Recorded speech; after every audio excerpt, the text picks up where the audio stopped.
Welcome, adventurers. Today, we're diving into a fun story about friendship, heartbreak, and dumplings? Yeah, you heard that right. Grab your favorite snack and settle in for The Real Eternal Friday. A tale of four friends who meet up at a Chinese restaurant next to their favorite bowling alley. They decided to meet at the Chinese restaurant next door to the bowling alley, because the food there was great. And although the bowling alley hosted a league on Thursday nights and got super crowded, almost no one dined in at the restaurant. Most of the business came from takeout orders, so the four of them could eat and talk in peace. Jessica and Sotvik showed up at about the same time and requested the booth in the corner by the window. "Let me get that for you," he said, helping remove her coat. "How've you been, Jess?" "Oh, not bad. I have 1,000 different things to do by the end of the week, and I haven't started on any." "Sounds like a typical week, then," he smiled. "Yep, pretty much. How are you doing, Sotvik?" "I've got 2,000 things to do this week, and I actually have started a few of them." "You overachiever," she scowled. "Really? You guys want to sit by the window?" A tall guy with a blonde semi-mohawk stood by the front door. "Hello, I'm with them," he waved to the hostess. "Stanley, what's up, brosef?" "Sotvik." "Jessica," he nodded, tossing his jacket on the window ledge. "Have you guys ordered yet?" "What's wrong with by the window?" asked Jessica. "It just feels so public." "We are in public. Restaurants are public places," said Sotvik. "No, we haven't ordered yet. Let's get some fried wontons."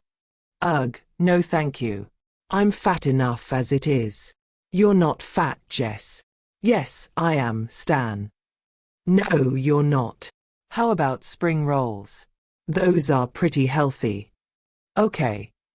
Sounds good." Jessica motioned for the waiter. "Are you ready to order?"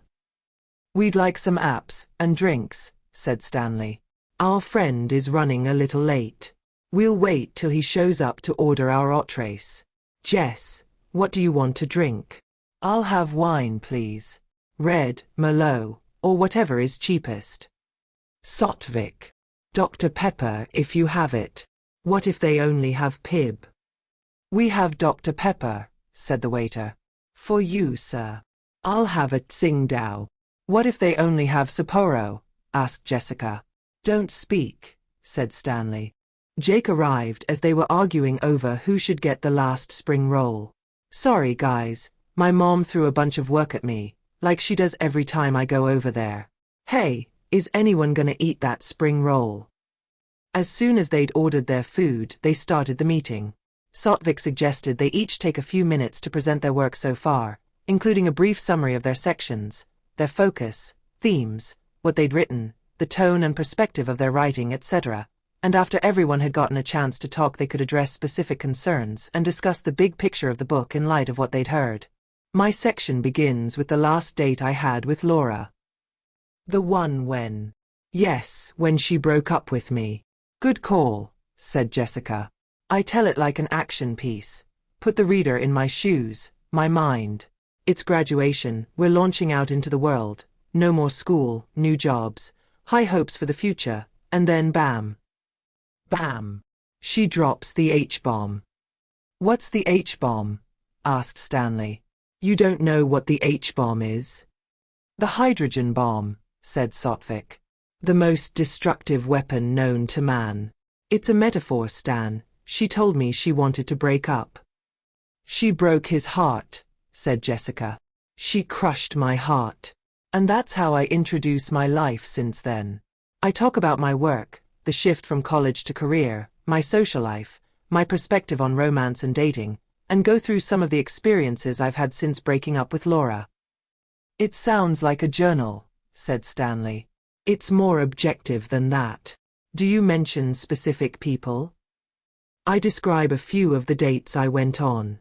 Where we went, what we discussed, good and bad vibes, how the nights ended. I changed all the names, of course."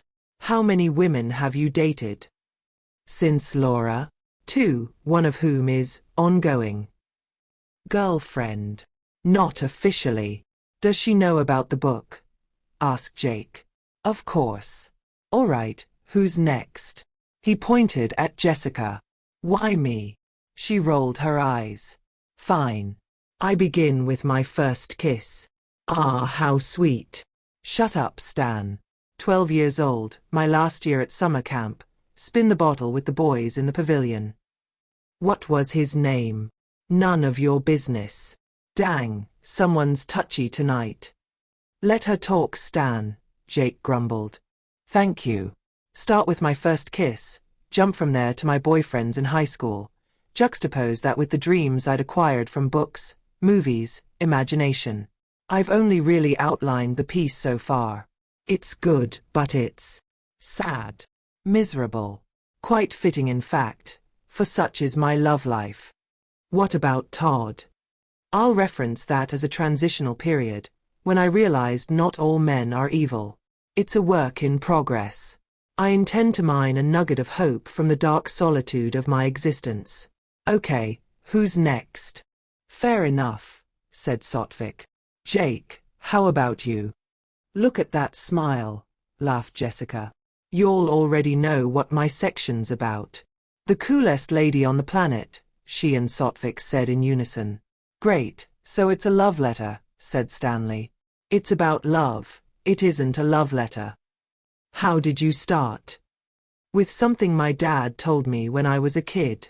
On the way home from junior high one day, he turned to me when we were stopped at a stoplight, and said, Jacob, a man's got 2 jobs to do in this world. Serve the Lord, and love his wife. I start with that and go on to talk about Abby. What do you focus on? Asked Stanley. Everything. Her eyes, her hair, her nose, her lips. They all laughed. Do you talk about race at all? He asked. Here and there. Why is that important? Asked Jessica. It's not, said Stanley, but it's interesting. He's black, she's white. It could provide some good material for a book about relationships. I mention race in my section, said Sotvik, the cultural aspect, my parents' views on dating, establish a background for where I'm at now. He shouldn't have to write about race if he doesn't want to. I'm not saying he has to, I'm just saying readers might find it interesting. The conflicts, social stigmas, prejudice, stuff like that. I get it, said Jake. I considered going that route, but honestly I'd rather make it about Abby and me, more than about Abby and me and the world. We've been together for 3.5 amazing years. And yeah, the race thing has been a factor, but it's not what we're about. The waiter set a large tray holding the group's entrees on a foldable stand next to the table. Moo shu pork. Okay. Chicken lo mein. Okay. General Tso's chicken. Okay. Mongolian beef. Okay. May I refill your drinks? Yes. No. Yes. Yes. Okay, thank you. This looks uber delish, said Jessica. Uber delish, said Sotvik. You're a bunch of uber dorks, said Stanley. What are you writing, Stan? Jake asked as they dug into their meal. Confessions of the studliest stud in Studderton. Sounds delightful, said Jessica. Sounds fictional, said Sotvik. Very funny, Vic.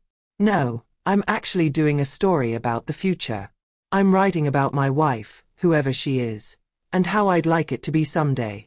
We wake up in the morning, eat breakfast together, joke and laugh and kiss each other. How marriage is supposed to be, you know, through my eyes. That actually does sound delightful. What are you going to call it? The Real Eternal Friday. END. Author Introduction. Robert Lamprose is an author of Christian poetry, fiction, and essays. He earned a bachelor's in English from Washington University in St. Louis. His books include Last Year's Resolution, Undivided Lines, and Soft on the Devil.